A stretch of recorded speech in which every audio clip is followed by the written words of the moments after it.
온누리교회 여름특강 입문서를 통해 만나는 기독교 그 두 번째 시간에 와주신 모든 성도님들을 주님의 이름으로 환영합니다. 한 주간 평안하셨습니까? 계속적으로 확산되어지는 바이러스와 전국이 펄펄 끓는 듯한 찜통더위 속에 여러분 쉽지 않은 시간을 보내셨을 텐데, 그럼에도 불구하고 우리 하나님께서 여러분들에게 허락하신 그 일상을 건강하게 소망 중에 살아내시기를 축복합니다. 그런 여러분들을 응원하는 마음에서 보여지는 그 분위기는 매우 암울하고 슬프지만, 그러나 그 이면에 굉장한 소망의 메시지가 담겨져 있는 일반 입문서 한 권을 가져왔습니다. 얼마나 제가 줄을 많이 치면서 읽었는지 책이 너덜너덜해져서 지금 제 손에 들고 있는 이 책은 지금 세 번째 구입한 책입니다. 이글탕 목사가 저렇게 좋아하는 입문서는 무엇일까? 책의 내용을 한번 같이 나눠보면서 그 안에 감춰져 있는 영적인 의미를 함께 나누는 시간 갖도록 하겠습니다. 두 번째 우리가 함께 나눌 책은요, 생존자라고 하는 책입니다. 이 책을 지은 저자는 테렌스 데프레라고 하는 미 영문학자고요. 임재범처럼 생겼지만 임재범과는 아무런 연관이 없는 사람입니다. 제가 2016년 3월에 이 책을 처음 만났는데요. 그때가 고난주간을 한 2주 정도 남겨두었을 때였습니다. 고난주간의 그 영적 그 의미와 이 책이 주는 그 묘한 소망이 교차하면서 저에게 말할 수 없는 감동을 주었던 책입니다. 유명한 번역가죠. 우리 차미래 번역가가 30년간 3번을 번역했으니 얼마나 이 번역의 완성도가 있겠습니까? 이 책은 1976년도에 어느 일간지 부록으로 처음 출간되었다가 2011년 본격 출간이 되어진 책입니다. 이 책은 우리 인류의 비극이죠.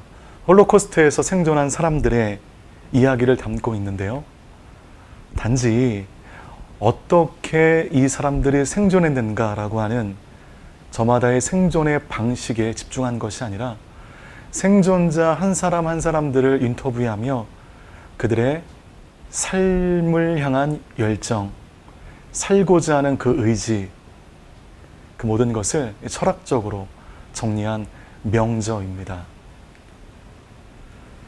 결국 테렌스 데프레는 홀로코스트의 생존 이야기를 통해서 진정한 인간다움이란 것은 무엇인가, 이 책을 통해서 저자들에게 말을 걸어오고 있는 것입니다.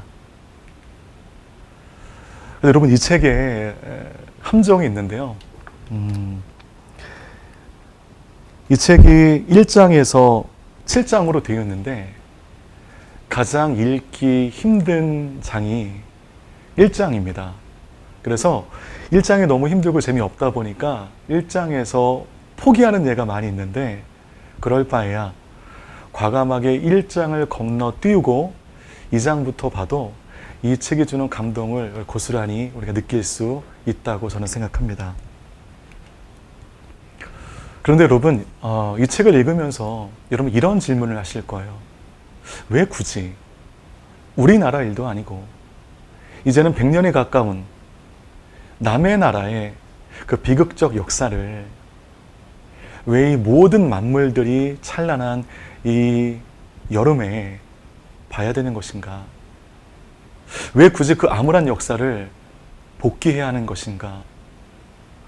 그런 질문이 있으실 것입니다. 그런 질문에 대해서 테렌스 데프레가 이런 대답을 하고 있습니다. 수용소의 엄혹함 자체가 인간이 어떤 존재에 대해서 가장 잘 보여준다는 것이죠. 그러므로 수용소는 인생을 묘사하고 인생을 해석하는 가장 적절한 장소라고 말하고 있습니다. 우리가 보통 인생을 묘사할 때 감옥으로 묘사할 때가 있습니다. 그만큼 우리의 인생은 쉽지 않은 어려운 시간의 연속인 것이죠. 테렌스 데프레는 바로 그 인생을 수용소의 안에서의 삶으로 표현하고 있는 것입니다. 그런 수용소를 나온다, 탈출한다라는 이야기를 통해서 저자는 희망을 얘기하고 있는 것입니다. 저마다의 어려움과 저마다의 고통의 현실 속에 남겨진 여러분들, 이 책에 나오는 수용소를 예수 없이 살아왔던 나의 지난 날로 치환시켜 읽는다면 그 고통의 수용소에서 살려주신 그 하나님의 복음에서 오는 그 묘한 소망함으로 이 책을 더욱더 깊게 읽을 수 있을 것입니다. 이 책의 가장 말미에 작세나우젠 수용소에서 한 생존자가 그곳에서의 첫날 밤을 맞는 신참 제소자에게 이렇게 말합니다. 이게 얼마나 그 신참 제소자는 절망의 시간을 보내겠습니까? 그 신참 제소자에게 이렇게 얘기합니다. 내가 자네에게 우리들이 겪은 일을 말해주는 것은 자네를 괴롭히려 하려는 게 아니고 힘을 내게 하기 위해서야. 이제 절망하는 것이 옳은지 아닌지는 자네가 알아서 결정하게. 믿음의 눈으로 이 글을 읽으실 때 하나님께서 우리 마음 가운데 말을 걸어오실 것입니다. 수용소와 같은 엄혹한 삶을 살고 있지만 이 현실 속에 소망을 버리고 사는 것이 옳은 것인지, 그 소망함과 약속을 붙들고 사는 것이 지혜로운 것인지, 그렇게 말을 걸어오실 것입니다. 제가 이 책에서 가장 인상 깊었던 챕터가 있습니다. 사실 여러분, 여기 7장까지 나오는 모든 이야기를 자세하게 나누려면 굉장히 많은 시간들이 소요가 됩니다. 특별히 이 책을 저처럼 감동적으로 읽은 사람들 한 사람만 제 옆에 있게 된다면 2시간은 정말 능히 톡할 수 있을 만큼 이 책에 담겨져 있는 굉장히 큰 주제들이 많습니다. 그 중에 저는 3장 배설물의 공격, 이 챕터가 가장 큰 감동이 되었습니다. 여러분, 이 책에 보면 보통 영화에서도 홀로코스트를 배경으로 만들어진 영화 굉장히 많거든요. 그런데 저는 이 책을 통해서 그 홀로코스트의 그 삶이 얼마나 잔혹했는지, 얼마나 끔찍했는지를 알게 되었습니다.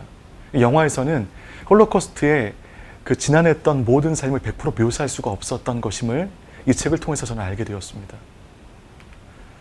그 중에서 저는 굉장히 슬프고 마음 아팠던 한 구절을 읽어드리겠습니다.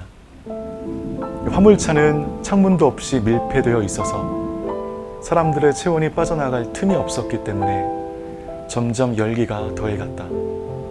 소변을 볼 수 있는 단 한 곳은 천장 가까이에 있는 채광창의 좁은 틈뿐이었다. 그나마도 소변을 보려고 하면 제대로 되지 않아서 마루 위로 오줌이 흘러내렸다. 마침내 새벽이 되었을 때 우리는 모두 지치고 병들어 있었다. 그것은 피로 때문만이 아니라 숨이 막히는 축축한 공기와 배설물의 악취 때문이기도 했다. 변소는 고사하고 그 대용품조차 없었던 것이다.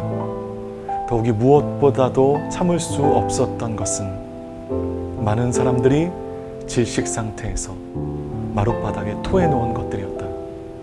우리는 며칠 동안 이 고약한 냄새를 맡고 살아야만 했고 얼마 가지 않아서 오물 그 자체 속에서 살게 되었다. 홀로코스트의 수용자들이 가장 힘들었던 것은 단지 자유가 없다라고 하는 그 내용뿐만 아니라 실제적으로는 이런 배설물을 마음껏 배설할 수 없는 그런 상황이었던 것입니다. 살아가야 하는 삶의 자리 가운데 배설을 하게 되어서 점점 나의 삶이 배설물로 잠식되게 되었고, 나중에는 배설할 수 있는 공간이 없어서 옆에 있는 동료들의 몸에 배설하는 그런 끔찍한 일들이 반복이 되었다고 합니다. 실제로 소련의 벨젠베르겐 이 수용소는 32,000여 명의 여성들이 수용되었던 수용소였는데, 여러분 이곳의 화장실이 놀랍게도 한 곳이었다는 것입니다. 이거는 시스템의 문제가 아니었습니다. 화장실을 지을 수 있는 능력과 재정이 되지 않아서 짓지 않은 것이 아니었습니다.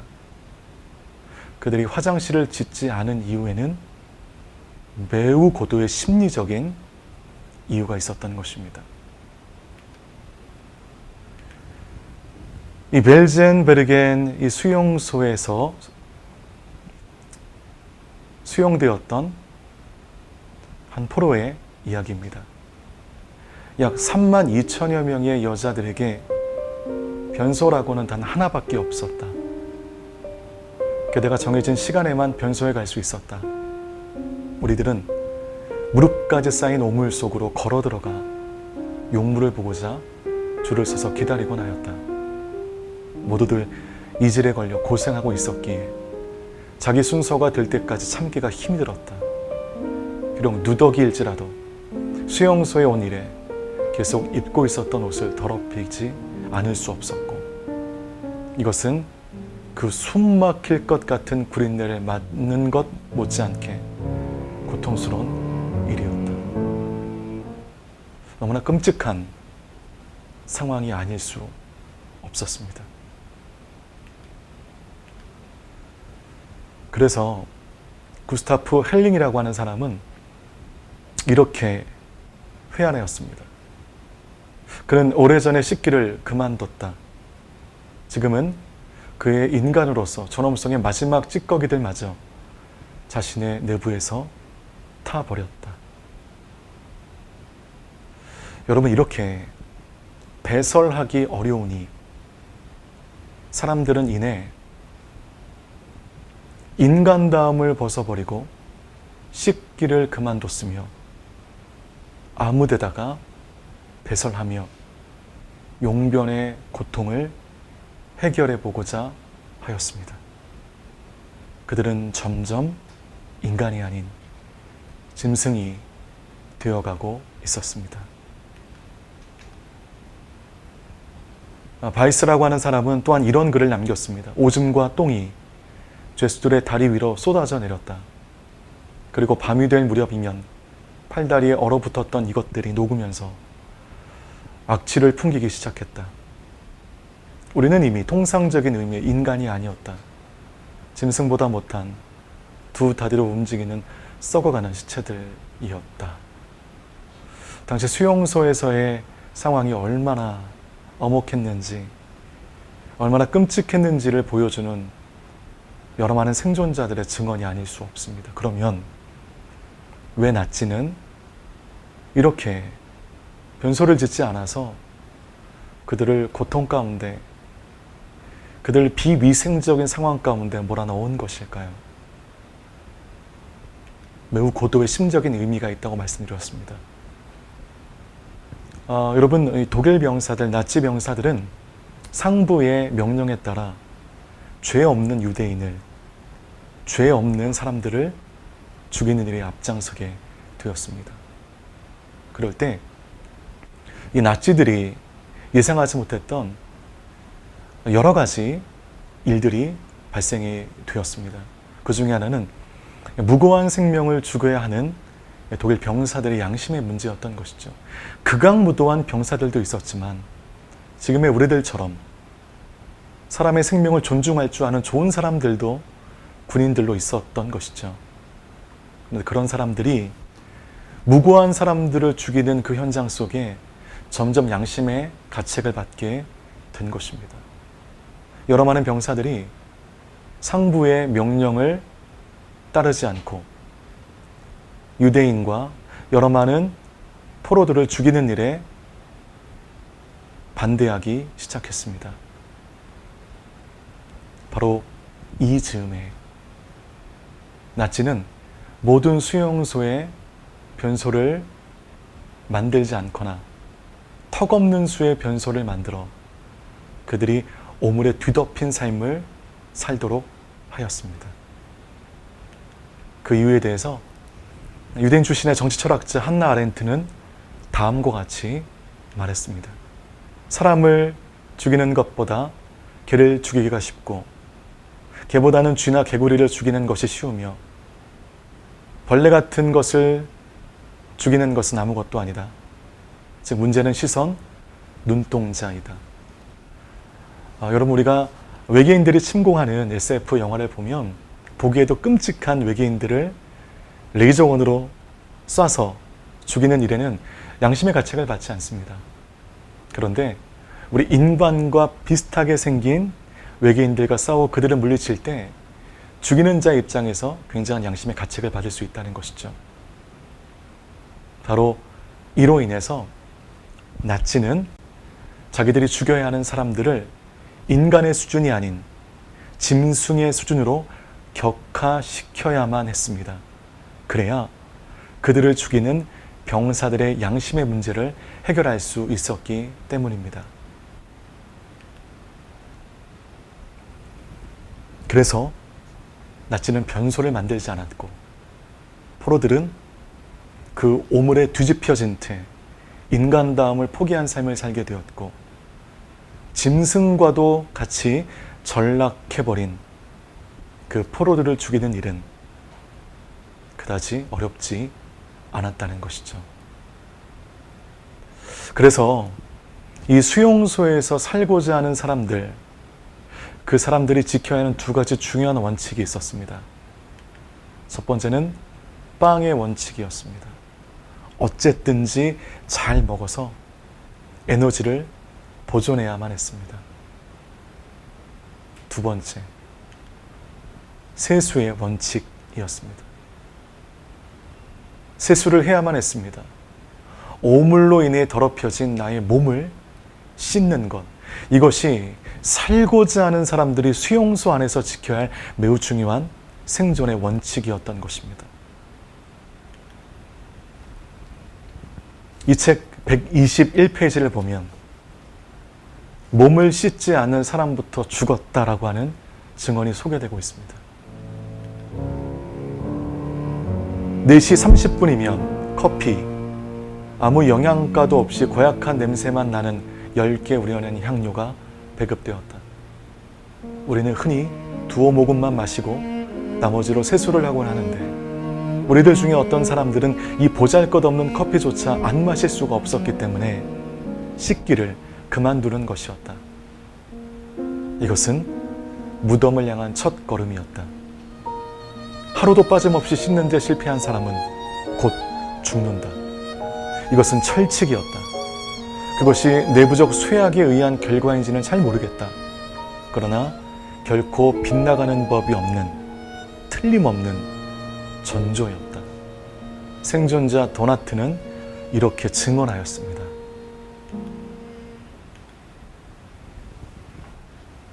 또한 생존자 가운데 한 명의 레빈스카는 또한 이렇게 얘기했습니다. 무엇하러 세수를 한단 말인가? 그렇게 하면 내가 더 잘 살 수 있는가? 아니면 남을 좀 더 즐겁게 할 수 있는가? 씻어봤자 에너지와 열을 빼앗길 뿐 헛수고에 지나지 않을 텐데. 그러나 나는 나중에야 깨달았다.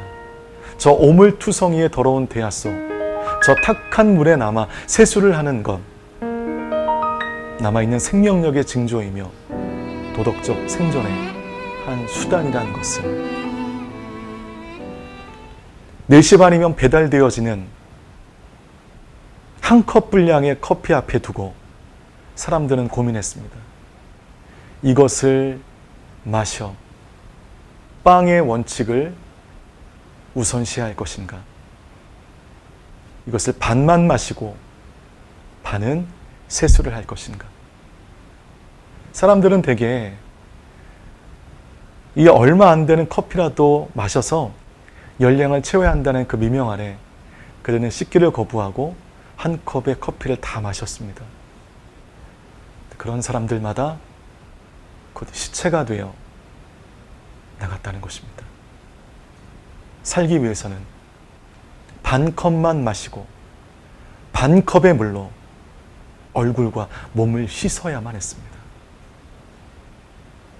여러분, 그 얼마 되지 않는 반 컵의 물로 얼굴을 씻어봤자, 몸을 씻어봤자 뭐가 깨끗해지겠습니까? 어쩌면 그것은 매우 허무한 일일 뿐인 것입니다. 포기해봤자 그다지 크게 의미로 다가오지 않은 일일 것입니다. 그런데 살고자 하는 사람들은 반드시 반컵의 물로 씻어야만 했다는 것입니다. 저는 이 레벤스카의 낫지를 향한 이 외침이 오늘을 살아가는 우리 믿는 자들의 외침이 되어야 한다고 믿습니다.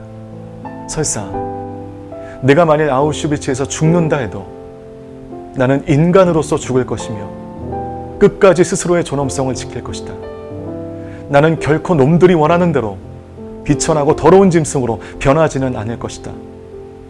그런 생각을 하고 난 후로는 무서운 투쟁이 밤낮으로 계속되었다. 너희들이 원하는 대로 짐승으로 죽어주지 않겠다. 이런 이 레빈스카의 외침에 동조하는 많은 사람들은 총을 들고 그들을 주시하고 있는 나치를 향하여 보란듯이 반컵의 물로 얼굴을 닦고 몸을 닦기 시작했습니다. 양치를 하기 시작했습니다. 바로 그 씻음으로 말미암아 잃어버렸던 나의 인간다움을 회복하고 그러므로 나는 짐승이 아닌 인간이다. 이것을 만천하에게 공개함으로 그들은 투쟁하기 시작했던 것입니다. 그렇게 씻기를 시작한 사람들마다, 씻으며 투쟁하기를 결단했던 사람들마다 그들은 생존하게 되었고 살게 되었다는 것입니다. 악전고투, 너무너무 어려운 상황이지만 그러나 끝까지 싸우는 것. 그들은 수용소 내에서 악전고투했습니다. 먹을 물도 포기하고 마실 수 있는 커피 물도 포기하고 그들은 씻으며 인간다움을 유지하며 악전고투했습니다. 여러분,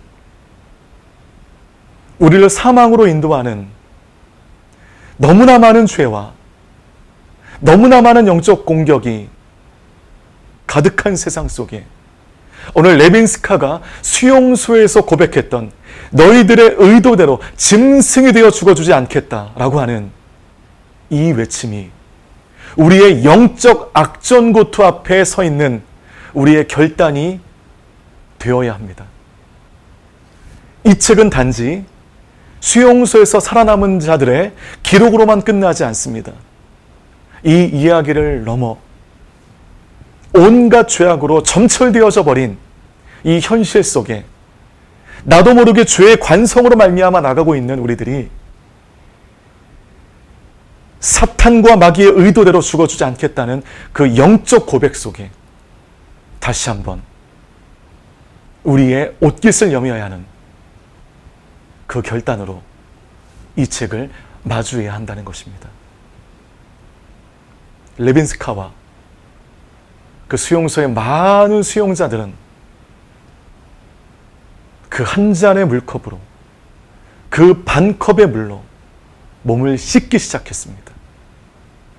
오물로 더럽혀진 내 몸을 씻기에는 턱없이 적은 물의 양이지만 그런데 그들은 씻기 시작했습니다. 씻으니 인간다움이 다시 한번 그의 삶 가운데 회복이 되었습니다. 그는 생존을 향한 거룩한 열방을 갖게 되었습니다.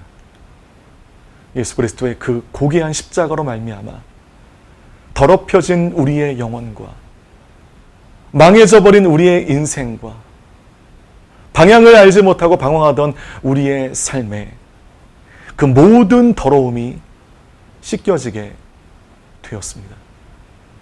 저는 이 생존자를 읽으며 비록 이 책 안에서는 하나님이 나오지 않고 예수 그리스도가 나오지 않고 복음이 나오지 않지만 이 책을 덮는 그 순간 저는 십자가를 묵상하게 되었습니다. 그 고난의 길을 뛰어넘어 구원을 완성해 주신 그 예수 그리스도의 그 십자가의 길을 묵상하지 않을 수 없었습니다. 그리고 저는 고난주간을 맞이하게 되었습니다. 정말 깊은 감동과 십자가의 감격이 제 마음 가운데 자리하게 된 2016년 고난 주간이었습니다. 이 책은 정말 읽기 불편한 만큼 너무나 끔찍한 내용들이 많이 있지만 이 책의 내용을 통해서 우리는 십자가를 묵상할 수 있습니다.